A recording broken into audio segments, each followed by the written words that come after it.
పవిత్ర శివక్షేత్రాలలో కార్తీక మాసం చివరి సోమవారం సందర్భంగా శివపార్వతులను దర్శించుకునేందుకు భక్తులు విశేషంగా హాజరయ్యారు.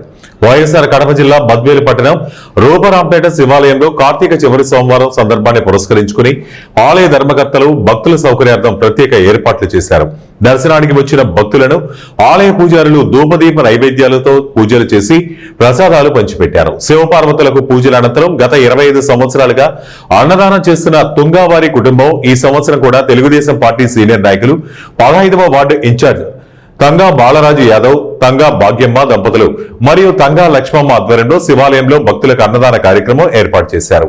మరియు తంగా లక్ష్మమ్మ ఆధ్వర్యంలో ఈ కార్యక్రమంలో ప్రముఖ కాంట్రాక్టర్, ఆలయ నూతన నిర్మాణదాత వద్దిరెడ్డి ప్రసాద్ రెడ్డి, తెలుగుదేశం పార్టీ మున్సిపల్ అధ్యక్షులు గుర్రంపాటి వెంకటరెడ్డి, మున్సిపల్ ప్రధాన కార్యదర్శి మితికాయల రమణ యాదవ్, ఆలయ చైర్మన్ పాటూరు శివశంకర్ రెడ్డి, టీడీపీ యువ నాయకులు తంగా మురళీకృష్ణ యాదవ్, తంగా బాలకృష్ణ యాదవ్ మరియు ఆలయ కమిటీ సభ్యులు శ్రీధర్, వంకెల సుబ్బరాయుడు మరియు శ్రీరామ చిట్స్ ఉద్యోగ బృందం అన్నదాన కార్యక్రమంలో సేవలు అందించారు.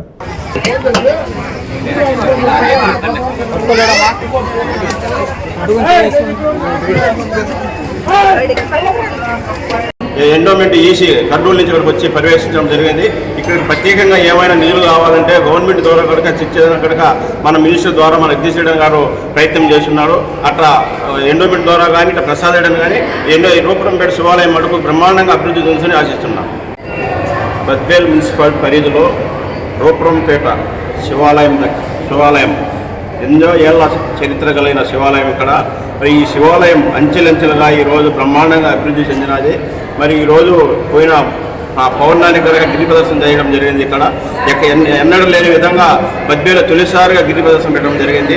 మరి ఈ అభివృద్ధికి మన ఉద్యమైన ప్రసాద్ అన్న ఎంతో ప్రతిష్టంగా తీసుకొని ఈ శివాలయాన్ని రూపురేఖలు మార్చడం జరిగినది. అందులో భాగంగా ఈరోజు 4వ వారం మన తంగా బాలాజన్న కుటుంబం ఇక్కడ అన్నదానం చేయడం జరిగింది. ఈ తంగా బాలాజన్న ప్రతి సంవత్సరం కార్తీక మాసంలో 4వ వారం కానీ 1వ వారం కానీ బాధ్యతగా తీసుకొని ఇక్కడికి వచ్చిన భక్తులకు అందరికీ అన్నదానం చేయడం జరుగుతుంది. కాబట్టి వాళ్ళ కుటుంబానికి శివపార్వతులు ఆశీస్సులు ఎప్పుడు మిండుగా ఉండాలని కోరుకుంటున్నాను.